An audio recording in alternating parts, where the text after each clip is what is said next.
Today's webinar is a unique opportunity for us to interact with the management of Vivriti Capital Limited, who are coming up with their maiden NCD public issue. Vivriti Capital is a leading NBFC that aims to bring necessary debt finance to hundreds of mid-market enterprises across India. Pioneers in deepening the under-penetrated market and building appetite towards mid-market enterprises, Vivriti manages a portfolio of $720 million plus across 300 enterprises and 40 plus sectors. With a highly varied product suite, Vivriti enjoys 90 plus client retention and has delivered these unparalleled numbers in the most challenging macro environment that India has seen.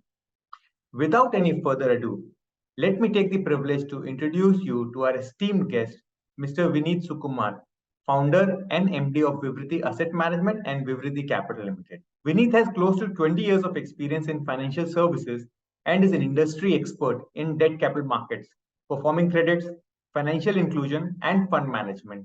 Prior to Vivriti, Vineet led IFMR Investment Managers as its CEO and IFMR Capital as its CFO for over 7 years, contributing to its growth from near inception to over $7.5 billion of business.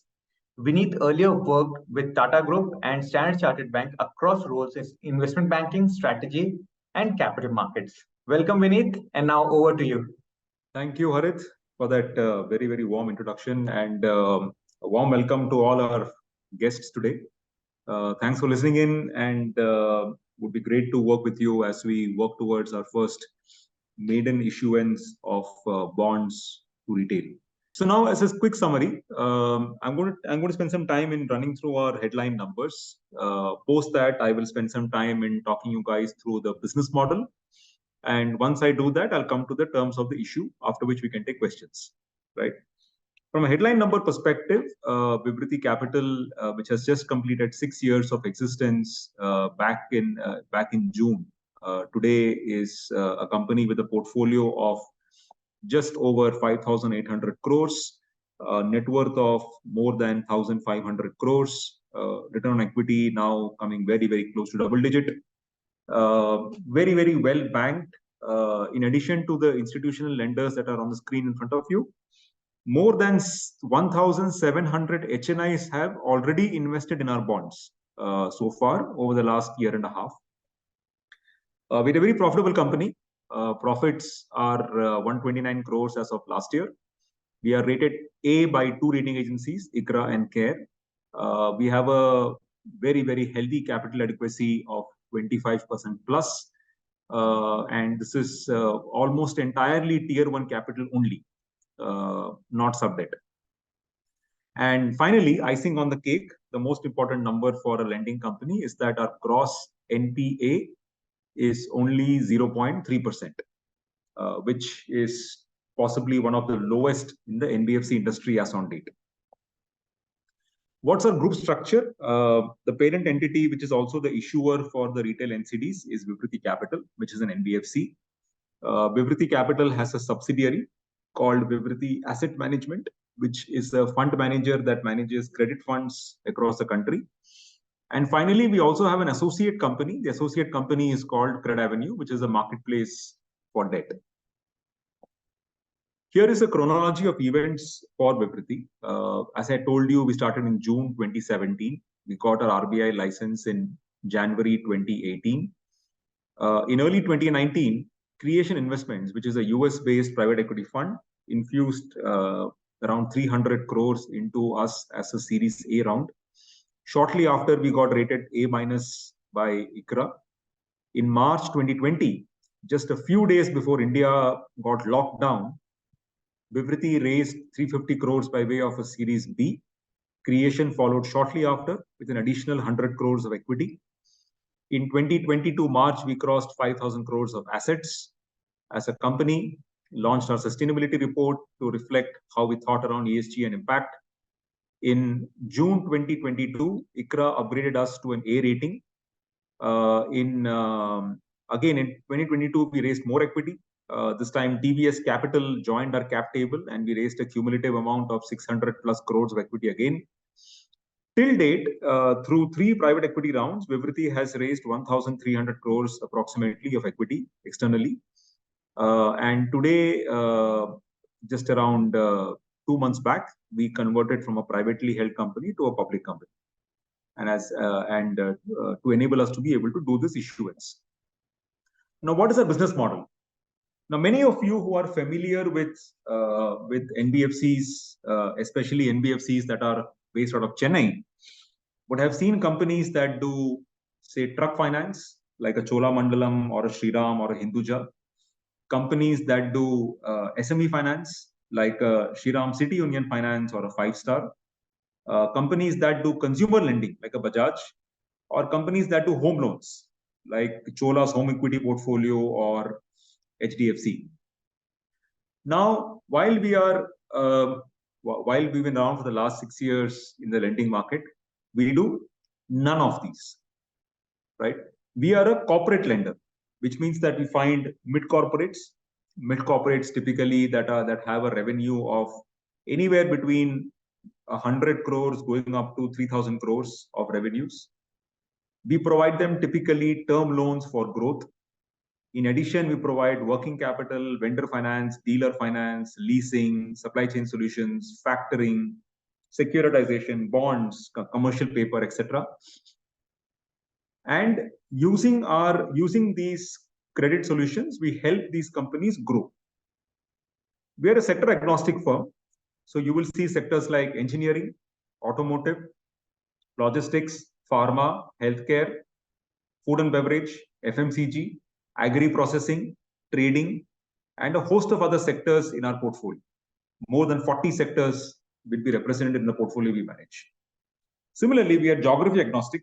Our clients are across the country, ranging from north to west to south, and as well as east. We provide them a wide array of products, as I outlined earlier. Our lending is broadly of 3 kinds. One category is called term loans and working capital, where our average ticket size is around 15 crores. The second is supply chain finance, where our average ticket size is around 80 lakhs. And the third is co-lending with NBFCs, where the average ticket size is 1 lakh, right? Put together at a portfolio level, the average ticket size is 3.5 crores, right?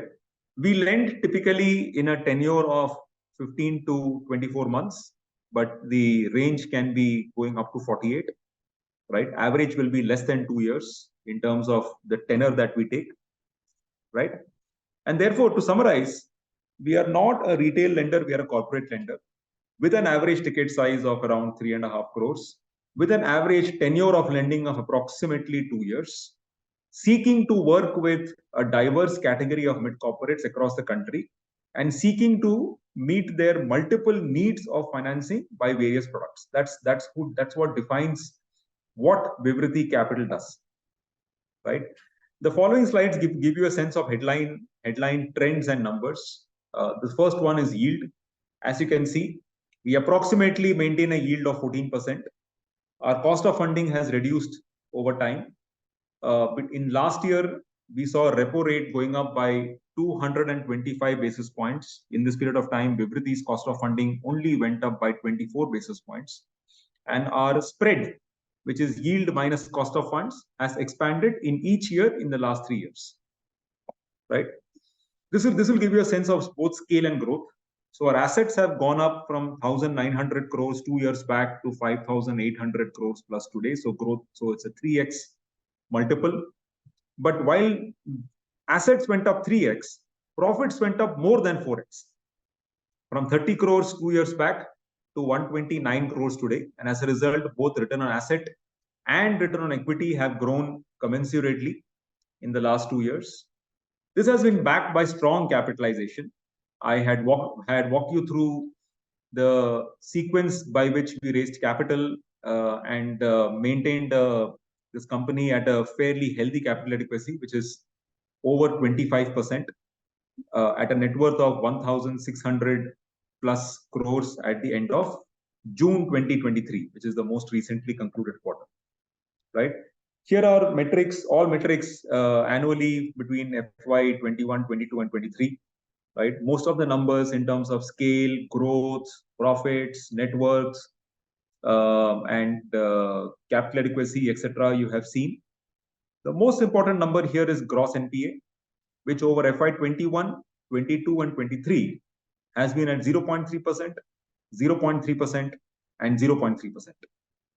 And that consistency is something that has stood us apart during a very, very, very difficult period in India where a lot of things did not go well, including the onset of the pandemic. Right? In terms of growth strategies and future plans, while I'm not allowed to speak about numbers in that context, but here are the 5 areas where we will invest our money and time. The first is in terms of strengthening technology.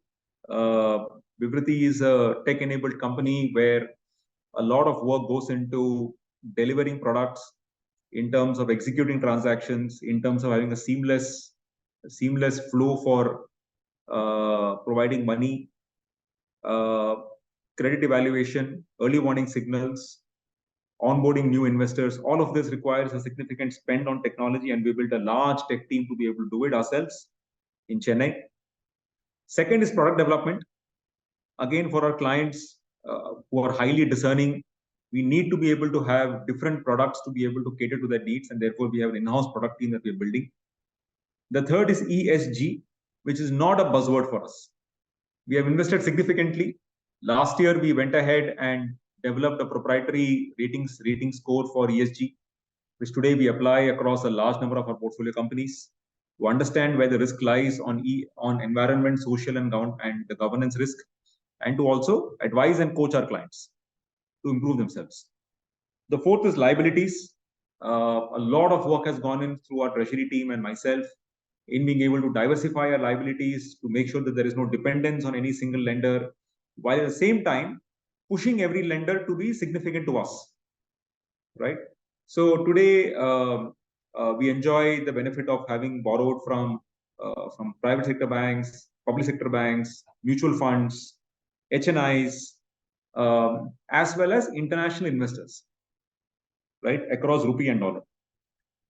Finally, enhancing our brand, being a company that is lending in the corporate market, it is important for our clients or potential clients to know us well, and to therefore call us when they have a need.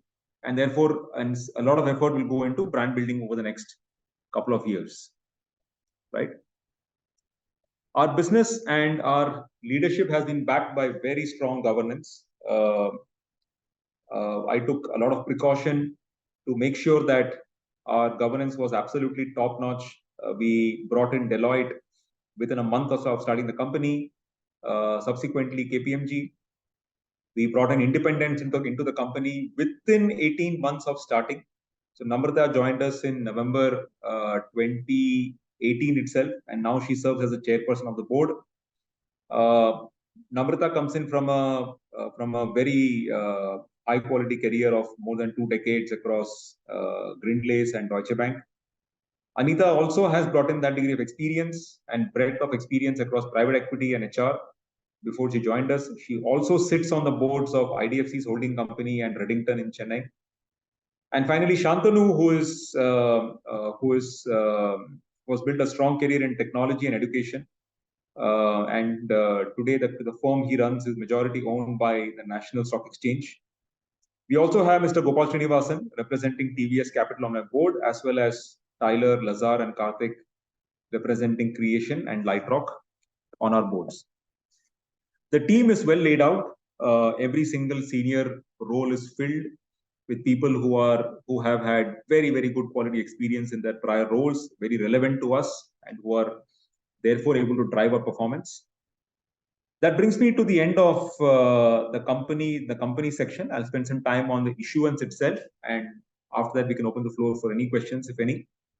First and foremost, what is the issue about and why are we doing it?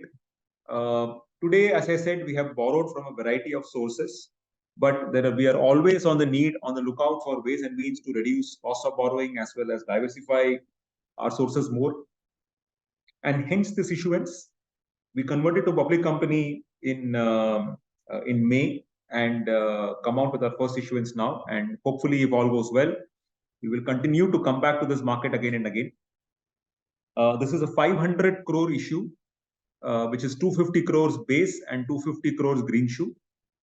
The issue will open on 18th of August and complete on 31st. However, we retain the option with 1 day notice to close this early as well if there is a good demand.